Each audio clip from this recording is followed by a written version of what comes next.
Students, आप सभी का मेरे इस वीडियो में स्वागत है। आज हम आपको बताएंगे कंज्यूमर्स सरप्लस यानी उपभोक्ता की बचत। चलिए इस सिद्धांत का इंट्रोडक्शन देखते हैं। उपभोक्ता के कल्याण की दृष्टि से इस सिद्धांत का अपना एक विशेष महत्व है। इस सिद्धांत की कल्पना सर्वप्रथम 1844 ईस्वी में फ्रांसीसी अर्थशास्त्री एवं इंजीनियर ड्यूपिड ने की थी। परंतु इस सिद्धांत की वैज्ञानिक व्याख्या प्रोफेसर मार्शल द्वारा 1890 ईस्वी में प्रकाशित उनकी पुस्तक प्रिंसिपल्स ऑफ इकोनॉमिक्स में की गई। मार्शल ने इस सिद्धांत को उपभोक्ता का लगान कहा, लेकिन बाद में उन्होंने ही इस सिद्धांत को उपभोक्ता की बचत कहा। आधुनिक अर्थशास्त्री इसे क्रेता की बचत के नाम से भी जानते हैं। चलिए अब हम देखते हैं इस सिद्धांत का डेफिनेशन यानी इस सिद्धांत की परिभाषा। मार्शल के अनुसार, प्रोफेसर मार्शल के अनुसार, किसी वस्तु के प्रयोग से वंचित रहने की अपेक्षा कोई उपभोक्ता उस वस्तु की जितनी कीमत देने को तैयार रहता है तथा वास्तव में वह जितनी कीमत देता है, इन दोनों के अंतर को ही उपभोक्ता की बचत कहते हैं। इसी से संबंधित एक और परिभाषा है। डाजिंग के अनुसार समस्त उपयोगिता और समस्त विनिमय कीमत को मापने वाली राशियों का अंतर ही उपभोक्ता की बचत है। इन दोनों परिभाषाओं के अलावा और भी अर्थशास्त्रियों ने अपनी अपनी परिभाषा दी है। इन परिभाषाओं के आधार पर यहाँ हम कह सकते हैं कि किसी वस्तु या सेवा से संबंधित उपभोक्ता की बचत वही कीमत होती है जो कीमत एक उपभोक्ता देने को तैयार रहता है तथा वह कीमत जो वास्तव में वह देता है। इन दोनों के बीच जो भी अंतर दिखाई देता है उसे उपभोक्ता की बचत कहा जाता है।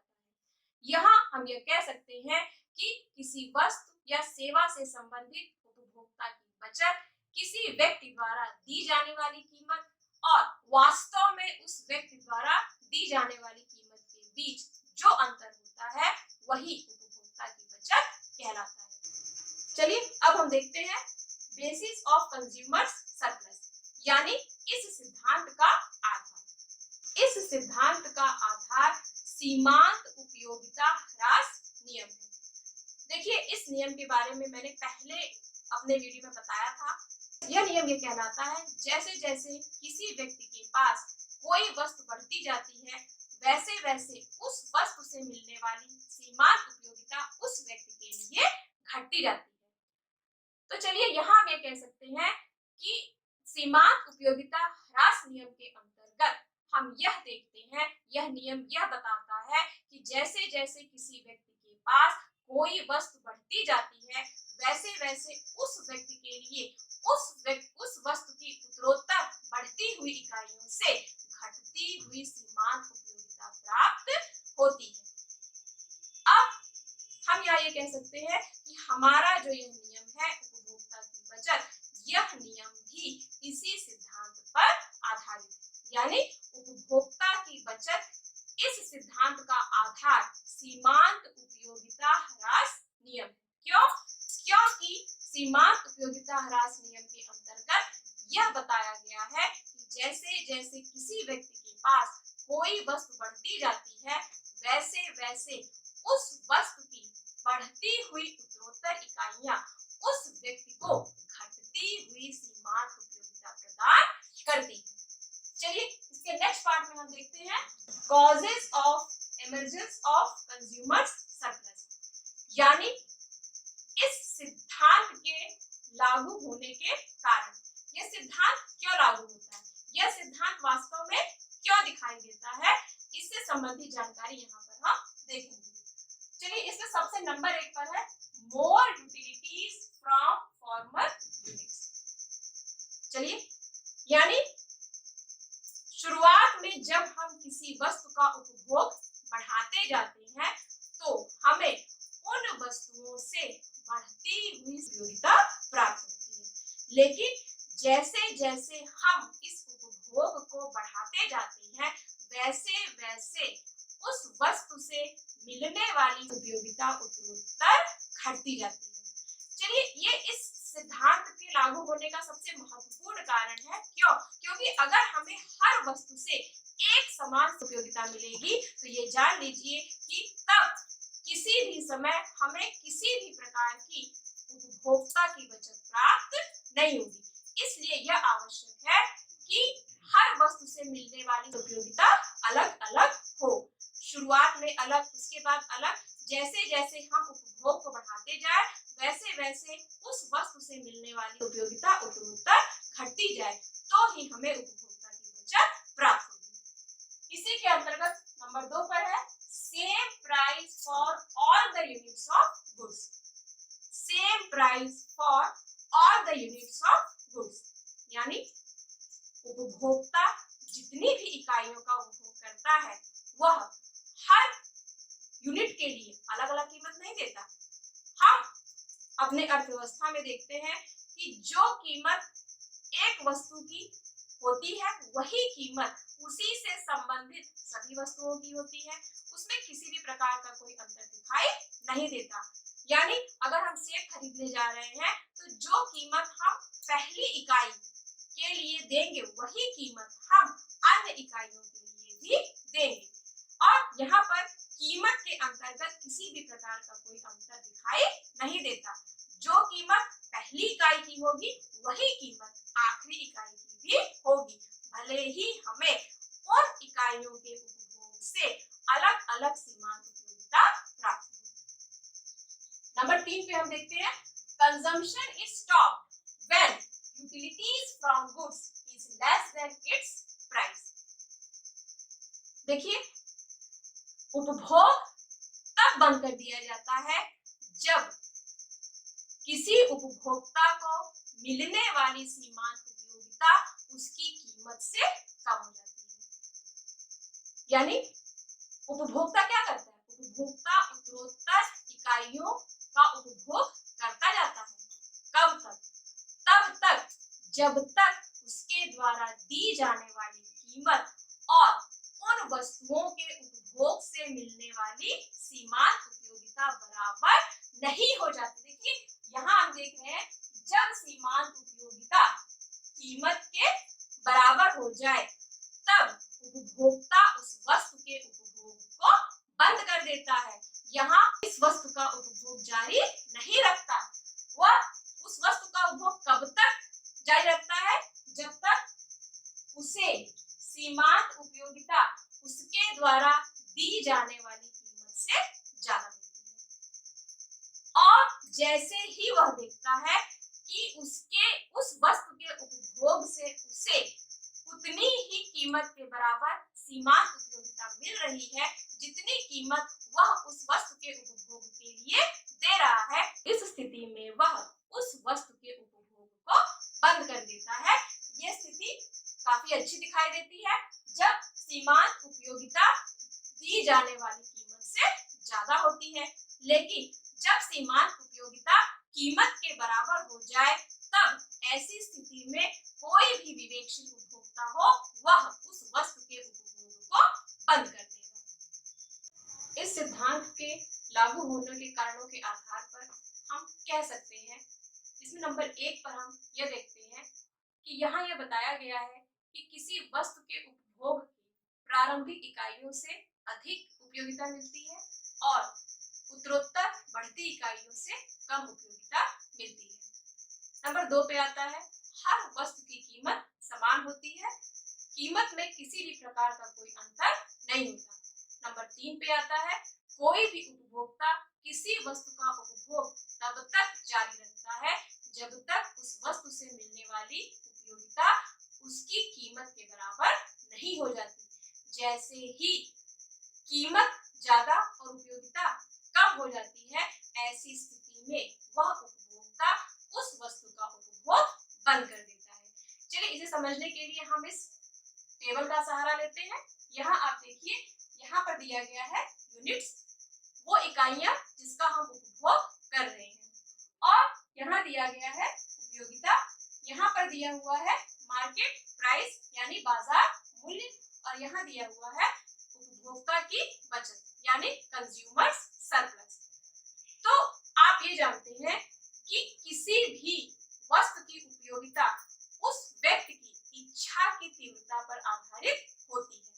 जितनी ही उस व्यक्ति के लिए उस वस्तु की इच्छा की तीव्रता होती है, उतनी ही अधिक कीमत वह व्यक्ति उस वस्तु के लिए देने को तैयार होता है।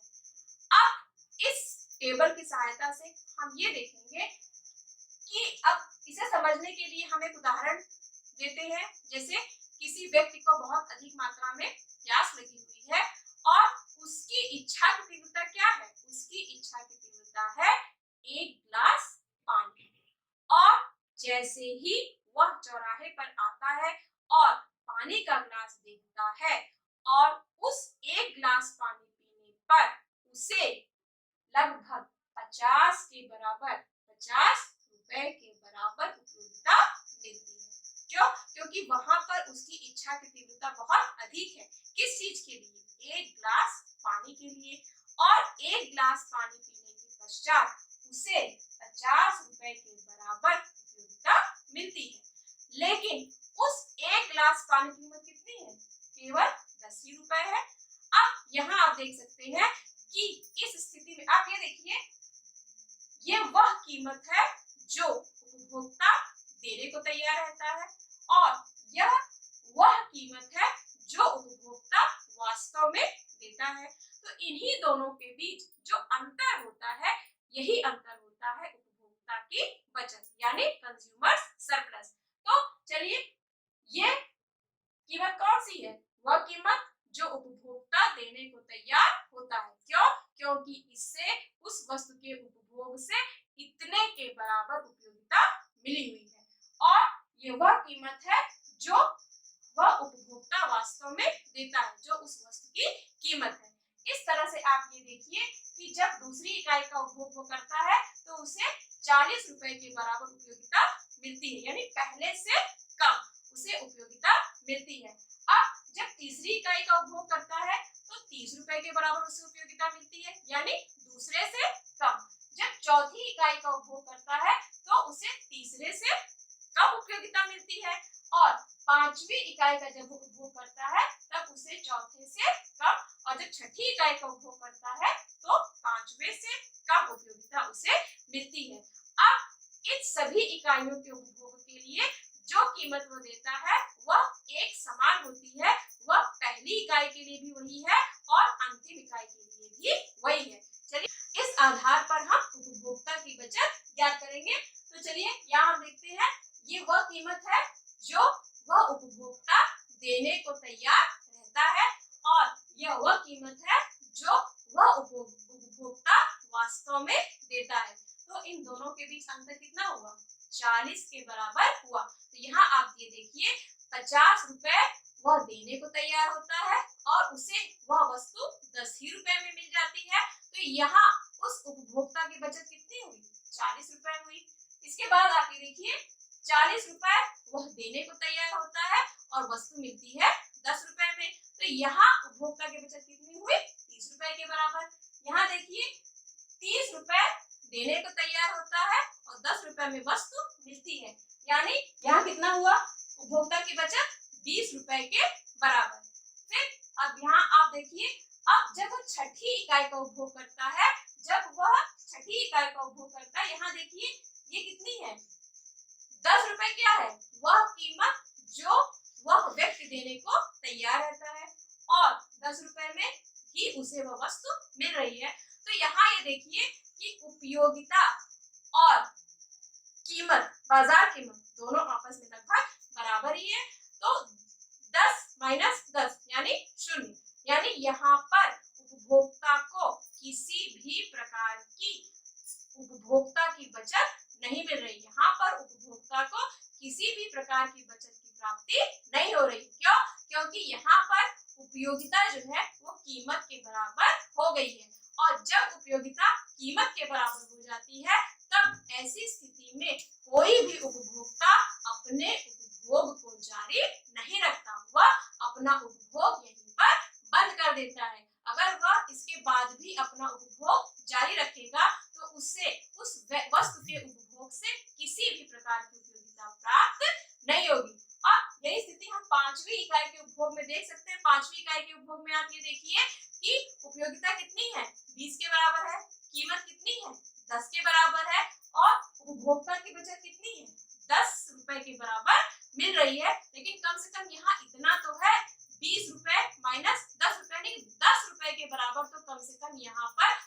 उपभोक्ता की बचत मिल रही है, लेकिन छठवीं इकाई के उपभोग में किसी भी प्रकार की कोई भी बचत उपभोक्ता को दिखाई नहीं देती, उपभोक्ता को नहीं मिलती। इसलिए वह छठी इकाई के पश्चात अपने उपभोग को जारी नहीं रखता। चलिए अब हम उपभोक्ता की बचत यानी कंज्यूमर सरप्लस को अपने इस डायग्राम से समझने का प्रयास करेंगे। चलिए टेबल के माध्यम से आपने ये समझा ही था कि उपभोक्ता की बचत क्या होती है। उपभोक्ता की बचत अंतर होती है उपयोगिता और दी गई कीमत के बीच। उपभोक्ता की बचत अंतर होती है वह कीमत जो उपभोक्ता देने को तैयार रहता है और वह कीमत जो वह वास्तव में देता है। इसी बात को हम इस डायग्राम की सहायता से समझने का प्रयास करेंगे। यहाँ आप ये देखिए, ये जो शेडेड पार्ट है ये बता रहा है उपभोक्ता की बचत। यहाँ पर शेडेड पार्ट और अनशेडेड पार्ट, ये दोनों पार्ट मिलकर बनाते हैं उपयोगिता को जो वह उपभोक्ता प्राप्त करता है। और यहाँ ये देखिए जो अनशेडेड पार्ट है ये क्या है, ये रियल प्राइस है, ये मार्केट प्राइस है, ये वास्तविक मूल्य है, ये वह मूल्य है जो वह उपभोक्ता उस वस्तु का उपभोग करने के लिए देता है। आप यहाँ देख सकते हैं कि एक्स अक्ष पे हमने यूनिट्स को दर्शाया है, उपभोग की इकाइयां, और वाई अक्ष पर हमने प्राइस यानी कीमत और उपयोगिता को दर्शाया है। अब आप ये देख सकते हैं जब वो उपभोक्ता पहली इकाई का उपभोग करता है तब पहली इकाई का उपभोग करने पर उसे 50 रुपए के बराबर उपयोगिता मिलती है, उसे 50 रुपए के बराबर उपयोगिता मिलती है। और वास्तव में कितनी कीमत देता है, वास्तव में वह बस 10 रुपए देता है। यानी इस स्थिति में उपभोक्ता की बचत कितनी हुई, इस स्थिति में उपभोक्ता की बचत हुई 40 के बराबर।